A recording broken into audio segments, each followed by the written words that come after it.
Cha cha cha Igbo kweni hoye. Cha cha cha Igbo kweni hoye. Cha cha cha Igbo kweni hoye. Abia kweni hoye. Anambra kweni hoye. Ebonyi kweni hoye. Enugu kwenu hoye. Imo kwenu hoye. Nigeria kwezuo no. Hello, beautiful friends, families, and loved ones. I welcome you all again to my segment. Good evening to everyone. My name is Mr. or Mazi B.O., a full-fledged Igbo son and teacher of Igbo language, including general issues that affect our lives in society. All right, we have, the other time we talked about a typical Igbo setting, the organogram. Today we are going to talk about the man, the man who is the head of the hem of affairs, okay?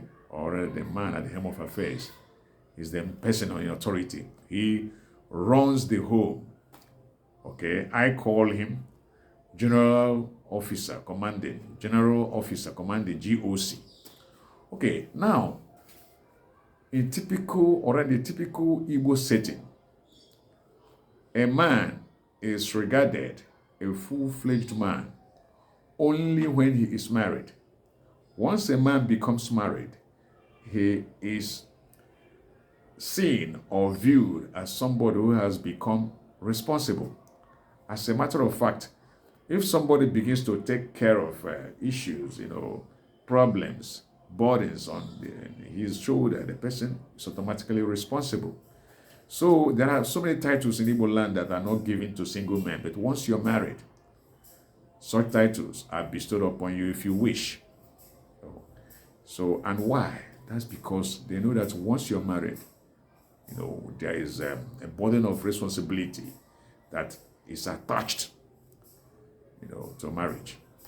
Okay, now, the man at the hem of affairs, or rather the head of the home who calls the shots, takes care of the family. First of all, he provides for the family. He makes sure the children go to school. He pays their bills, their fees, and what have you. He makes sure that there's food on the table. He puts, otherwise known as putting food on the table. He works hard.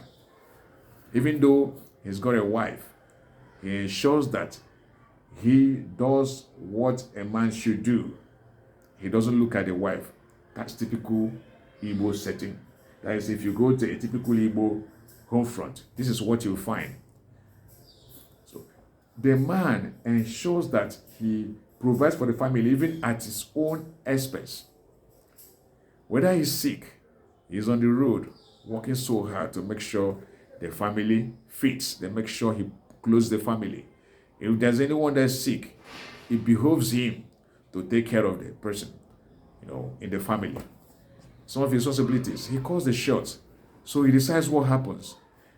He takes the lion's shares when it comes to food and all that, but he who takes the lion's shares also takes the lion's shares when it comes to work. That is just how it is with the man of the house. He calls the shot, that I usually say. Provides for the family, make sure there is food. He gives money to the wife. His wife, takes care of the children. One thing about a typical Igbo man is that he doesn't care if he goes hungry while his family feeds. He doesn't care if he goes unclothed or dressed in rags while his family, the wife and children, look much better out there. He ensures that his family, which includes the wife and the children, look much better than he does. That is a typical Igbo man for you, understand? He may not be good at any other things, but when it comes to taking care of his family, I give it to him. Yeah, I give it to him. That's just the way it is. Probably that's our nature. Okay, now, he's the man. He's the one who calls the shots when it comes to sharing, things like, when he wants to write his will, Nobody tells him what to do. He does it the way he pleases. Then he compiles the list the way he pleases. He does everything. So many things. Understand? When it comes to protection of everyone, it falls on his shoulders as well. The life of every member of the family rests on him.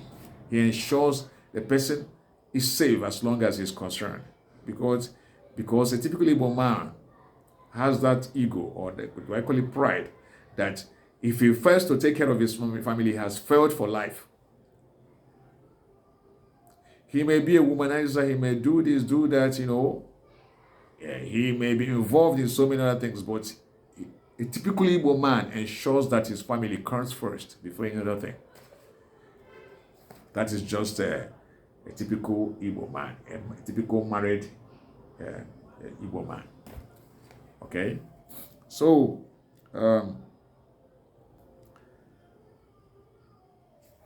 now, before any of his daughters gets married, he's involved. He's the one that gives the hand of his daughters to any man who is interested in any of them. Without him, as long as he lives and is physically fit, even if he's sick, he's still going to be the one to hand over his daughter to the man who is betrothed to him, or who she's betrothed to. Okay, so that's just some of the the powers and responsibilities of the man of the house. Okay, he's the mouthpiece of the home, and before anything happens, when anybody speaks, they will want to hear from the man of the home, even though he may be that poor. But as long as, even if the wife is far richer than he is, he still holds that power. He still holds that power. He will be heard. A woman would say, the wife would say her own part when the man is not there or in the absence of the man, but they will still want to wait for the man to come back. They want to hear from him. So why does that happen? It's because of the authority the Mother Nature bestowed upon the man. That's why it's like that. They usually wield their power, their responsibilities, before any other person does anything. Okay, then he decides who takes what. When he's dying, probably he's old, or sick to the extent that he's bedridden. He could just join his ancestors in one of nearest days. Before he does that, before he closes his eyes, he ensures that he writes his will. He may not be that wealthy. The lands, the property, the money, the little he has got, he ensures that every child of his gets a portion. Understand? That's just it. Especially the male ones. But nowadays, in the modern time, both the male and the female ones are considered by the man, the head of the home, when he wants to share his largesse. Okay, and okay.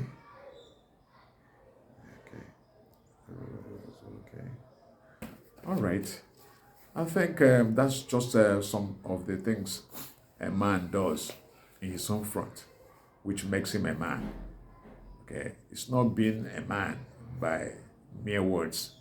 Igbo men live up to their expectations. That's one thing about them. Like I said earlier, they can go about in rags, torn clothes, okay, worn out shoes, okay, but they ensure that their wives and children look better. Sometimes you might see an Igbo man's wife dressed like president's wife. You might think she's the wife of the president or the wife of somebody in authority. But by the time you see who the lady is married to, that's the man, the Igbo man, you'll be surprised. From his dressing, he looks tattered, he looks haggard, he looks, he always walks about in the clothes, all those worn out clothes, shoes and all that, but ensures that his wife dresses well taken care of, including his children. That is one thing about a typical Igbo man, a typical married Igbo man. Most people do not know about this, but I want you to know that that is one thing about the Igbo. This is not about tribal sentiment, but I have to be real, and I'm being real here. That's just the Igbo.